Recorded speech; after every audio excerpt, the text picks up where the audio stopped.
আসসালামু আলাইকুম প্রিয় শুভাকাঙ্ক্ষীগণ। এটা হচ্ছে বাংলাদেশ চীন মৈত্রী সম্মেলন কেন্দ্র, আগারগাঁও, ঢাকা।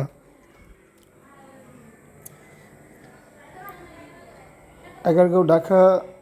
এখানে চলতেছিল হচ্ছে ঢাকা টেক্সটাইল অ্যাফেয়ার 2025। এখানে দেশি বিদেশি সব মানুষ আসছিল।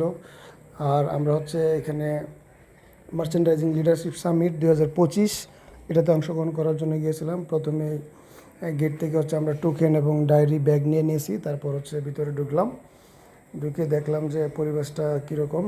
তো সব মিলে পরিবেশটা অনেক ভালো লাগছে। অনেক মার্চেন্ডাইজার, অনেক প্রখ্যাত ব্যক্তিরা এসেছিলেন। আমাদের এই মার্চেন্ডাইজিং, মার্কেটিং, টেক্সটাইল জগতের শীর্ষস্থানীয় নেতৃবৃন্দ, স্যাররা এসেছিলেন। তা আমি কী করলাম, ভাবলাম যে এই প্রোগ্রামটাকে একটু দেখাই, সবাইকে একটু রেকর্ড